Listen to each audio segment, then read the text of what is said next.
ಕಲಬುರಗಿ ಕನ್ನಡ ಸಾಹಿತ್ಯ ಪರಿಷತ್ತು ಜಿಲ್ಲಾ ಘಟಕ ಕಲಬುರಗಿ ಹಾಗೂ ನಿಹಾರಿಕಾ ಪಬ್ಲಿಕೇಶನ್ಸ್ ಕಲಬುರಗಿ ಇವರ ಸಂಯುಕ್ತ ಆಶ್ರಯದಲ್ಲಿ ಸಾಹಿತಿ ರಮೇಶ್ ಶಂಕರಪ್ಪ ಮಾರನಾಳ ಅವರ ಭಾವಧಾರೆ ಕವನ ಸಂಕಲನ ನಾನೊಂದು ಹೆಣ್ಣಾಗಿ ಕಥಾ ಸಂಕಲನ ಹಾಗೂ ಶ್ರಮದ ಶಿಲ್ಪಿಗಳು ಕವನ ಸಂಕಲನ ಕೃತಿಗಳ ಲೋಕಾರ್ಪಣೆ ಸಮಾರಂಭವು ಜುಲೈ 12, 2026ರಂದು ಸಂಜೆ 4 ಗಂಟೆಗೆ ನಗರದ ಕನ್ನಡ ಭವನ ಸರ್ದಾರ್ ವಲ್ಲಭಾಯ್ ಪಟೇಲ್ ವೃತ್ತ ಕಲಬುರಗಿ ಇಲ್ಲಿ ನಡೆಯಲಿದೆ.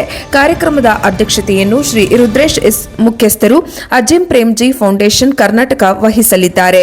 ಕಾರ್ಯಕ್ರಮವನ್ನು ಶ್ರೀ ವಿಜಯ್ ಕುಮಾರ್ ಪಾಟೀಲ್ ತೆಗಲತಿಪ್ಪಿ ಅಧ್ಯಕ್ಷರು ಕನ್ನಡ ಸಾಹಿತ್ಯ ಪರಿಷತ್ತು ಜಿಲ್ಲಾ ಘಟಕ ಕಲಬುರಗಿ ಉದ್ಘಾಟಿಸಲಿದ್ದು, ಹಿರಿಯ ಸಾಹಿತಿ ಶ್ರೀ ಎಂಕೆ ರಾಮೇಶ್ವರ ಅವರು 3 ಕೃತಿಗಳನ್ನು ಲೋಕಾರ್ಪಣೆ ಮಾಡಲಿದ್ದಾರೆ.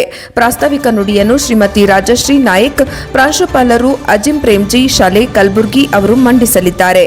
ಬಿಡುಗಡೆಯಾಗಲಿರುವ ಕೃತಿಗಳ ಕುರಿತು ಹಿರಿಯ ಪತ್ರಕರ್ತ ಶ್ರೀ ಪ್ರಭಾಕರ್ ಜೋಶಿ, ಹಿರಿಯ ಸಾಹಿತಿ ಶ್ರೀಮತಿ ಸಂಧ್ಯಾ ಹೊನಗುಂಟಿಕರ್ ಹಾಗೂ ಹಿರಿಯ ಸಾಹಿತಿ ಶ್ರೀ ಗವಿಸಿದ್ದಪ್ಪ ಎಚ್ ಪಾಟೀಲ್ ಅವರು ಕೃತಿಗಳನ್ನು ಪರಿಚಯಿಸಿ ತಮ್ಮ ಅಭಿಪ್ರಾಯಗಳನ್ನು ಹಂಚಿಕೊಳ್ಳಲಿದ್ದಾರೆ.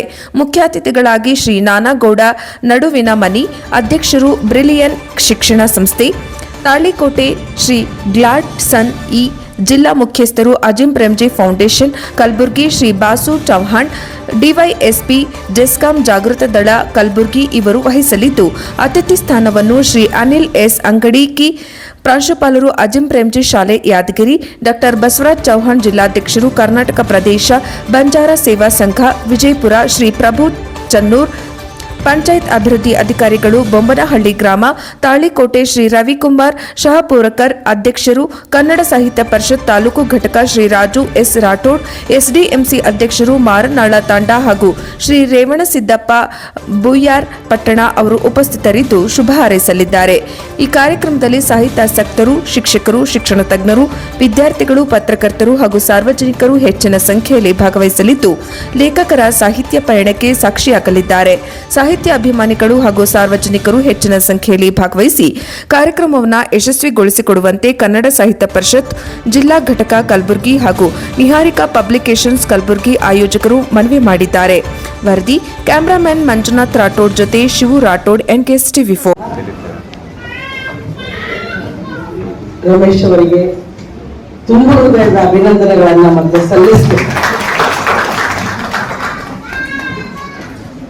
ಪುಸ್ತಕ ಈಗ ಹೆಂಗಾಗ್ಯದಂದ್ರೆ ಓದೋದ್ರಿಂದ ಬರೆಯೋದು ಜಾಸ್ತಿ ಆಗ್ಬಿಟ್ಟಿದೆ.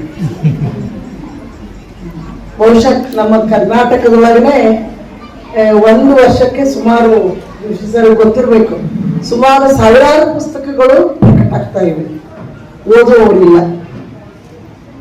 ಓದುವವರಿಲ್ಲ ಅಂದ್ರೂ ಒಂದು ಭಾಗ ಓದ್ತಾನೆ ಇದೆ, ಅದು ಬೇರೆ. ಅದು ಪುಸ್ತಕಗಳ ಪ್ರಕಟಣೆಗಿಂತಲೂ ಓದುವವರ ಸಂಖ್ಯೆ ಕಡಿಮೆ. ಇದನ್ನು ಎಲ್ಲರೂ ಒಲೇಬೇಕು. ಹಾಗಾಗಿ ಅನೇಕ ಪುಸ್ತಕಗಳು ಪ್ರತಿ